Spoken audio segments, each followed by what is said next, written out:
કાળા પુરુષને કહે છે શા માટે તું મારે છે આ ધર્મ ને આ પૃથ્વીને, આ ગાય ને બળદને શા માટે મારે? તું કોણ છો?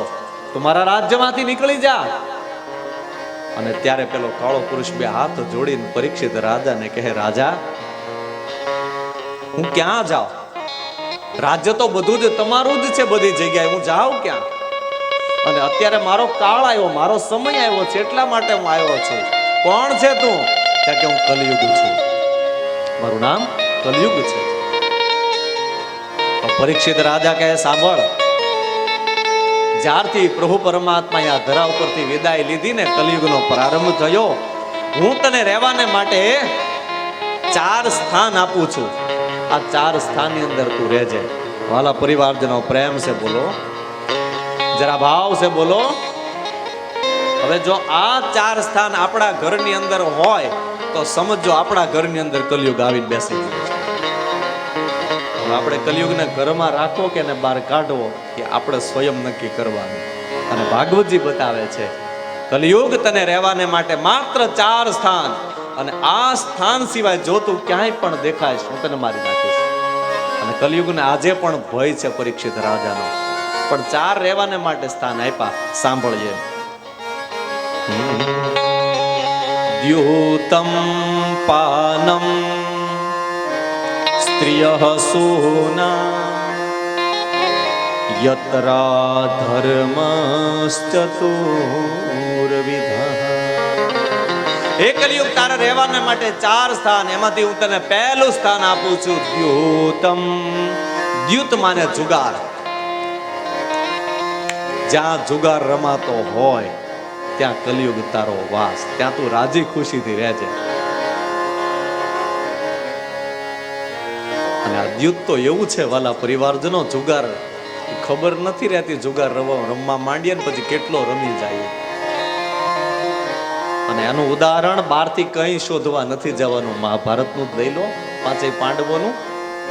યુધિષ્ઠિર રાજા બધું જ હાર્યા, અને કહેવાય છે ને હાર્યો જુગારી બમણું રમે.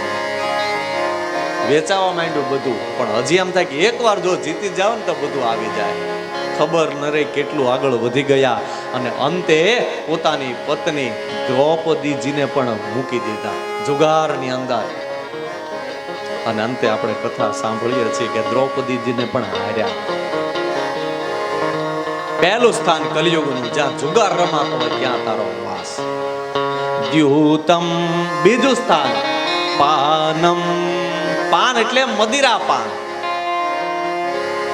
જ્યાં પણ મદિરા પાન થતું હોય કળિયુગને કે સુખે તું ત્યાં રહેજે.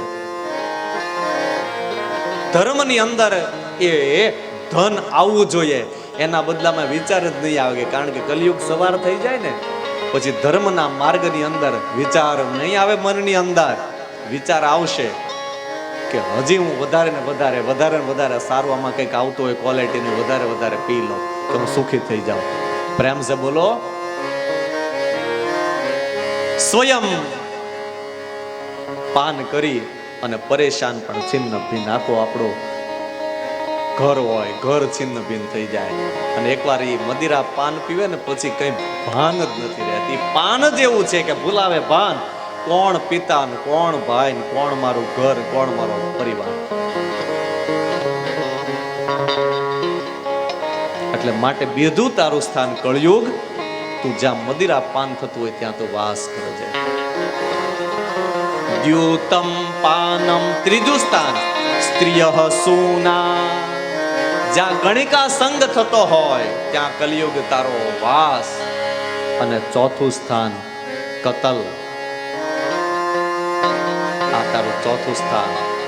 પણ વાલા પરિવારજનો, કલયુગે હાથ જોડ્યા પરીક્ષિત રાજાની સામે કે તમે મને રહેવાને માટે 4 સ્થાન તો બહુ સુંદર આપ્યા છે,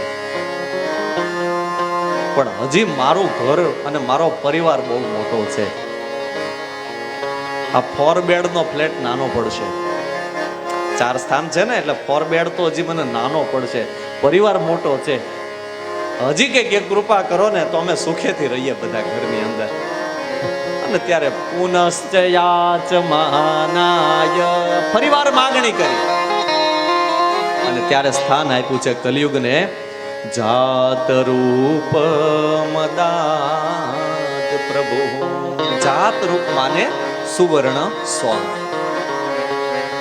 પણ વાલા પરિવારજનો, સોનાની દ્વારિકા પણ છે અને સોનાની લંકા પણ છે. રાશિ એક જ છે, તુલા રાશિ. ર ને તો અક્ષર આવ્યા, એ તુલા ઉપરથી ર ઉપરથી ભગવાન રામ પણ છે અને એ જ તુલા રાશિ ઉપરથી ર ઉપરથી રાવણ પણ છે.